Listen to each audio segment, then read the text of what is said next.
Welcome in, nerds, and thank you so much for understanding. Didn't do a video last week. Was a hell of a January, and I wound up getting sick, and I was out of town a lot of the weekends. I just didn't have the time to be able to do it, and I wasn't going to beat myself up for not doing it.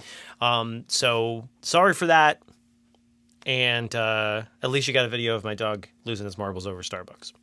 So to preface this, all of the stuff around the Grammys, the political machinations of the Grammys, I could give a shit less about. I still believe that the televised version of the Grammys is just a lot of rewarding millionaires, and I don't really care about any of that stuff. And there's a very, very large group of Grammys, 83 or 84 Grammys to be precise, that are given out prior to the telecast that had a lot more genuine reactions, and a lot of people that I've never heard of before, and a lot of people that won Grammys that nobody knows who the fuck they are for the most part.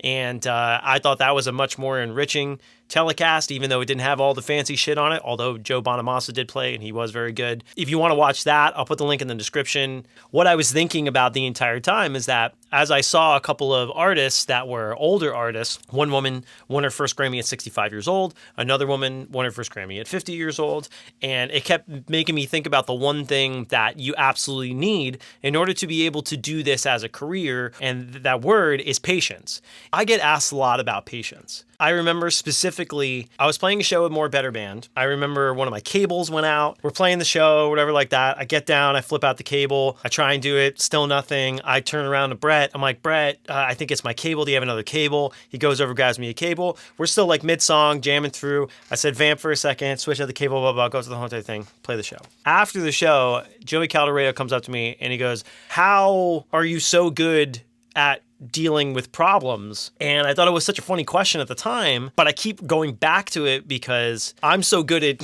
fixing those problems when they happen because I've just dealt with that so much. As a touring musician, as a regularly gigging musician, especially when you're on the road and you're in these environments where you don't really know what's going to happen, when it's going to happen, how it's going to happen. You need to be aware of your surroundings and how to be able to fix things. We played a show one time in Texas where we showed up and the guy goes, the sound system's not working. And I'm like, what do you mean the sound system's not working? He goes, yeah, I don't know why, I can't get it turned on. So I literally went onto the stage, looked at it, realized the guy had no fucking clue what he was doing. He was all miswired and everything like that. So I turned around to the guys and said, bring our stuff in. I'm going to rewire this. So I had to go there, run wires across this random weird venue in, where were we? Dallas or something? I don't know. We wound up having to run all these cables and everything like that, and I got the sound going. And I knew how to do it because I had to do it. How this equates to patience. Patience is something that you have to have in this field. This is a tool you must have, and patience above everything. Granted, I'm going to also say that I have had moments where my patience has completely fucking run out. And you can ask Joe, Akila, Dominic, and some other people what happens when my patience does run out. And it's not fun. And even with making these videos, I have to be patient with myself because I know I have a reason that I'm saying all this. I know that there is a way to be able to say it clear. I know there is a way to be able to convey it to everybody that they understand. Because whenever I talk to somebody, they tell me something about their idea, or they let me listen to a song, or they play me a song. I don't have time to usually process that.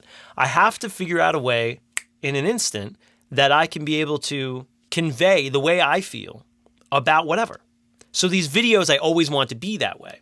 As the videos are like usually around 6 to 8 minutes, all the actual videos are probably closer to, 15 minutes around there. And halfway through it, it's me being like, But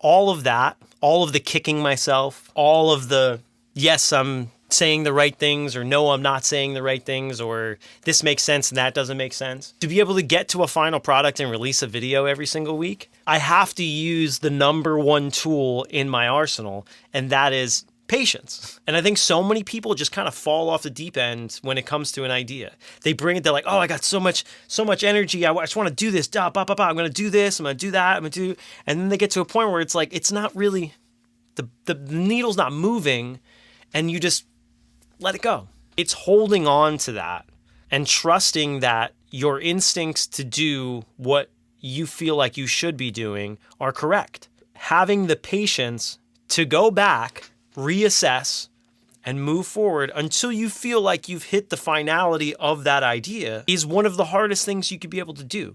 And watching the Grammys last night and seeing a woman winning her first Grammy at 65 years old, the first thing I thought of was, she is the most patient son of a bitch on the planet. And I wish that I could be able to have that kind of patience. And I wish that kind of patience on everybody else. And that right there has nothing to do with music. It has nothing to do with art. It has everything to do with just being human.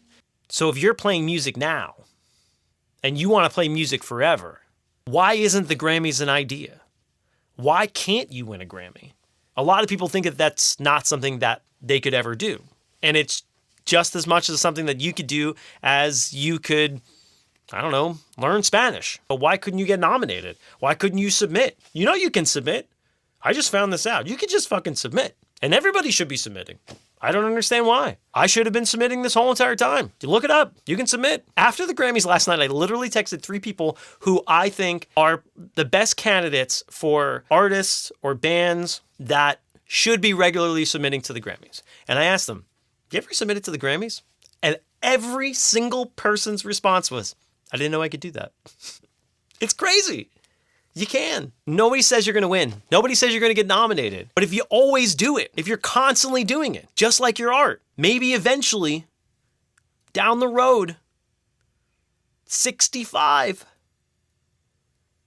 you could win a Grammy. But if you don't have the patience to continue down that path time after time, you'll never know. So thank you once again. Like and subscribe, blah, blah, blah. I put the Grammy that happened before the Grammys, the real Grammys. I'm going to keep calling it the real Grammys.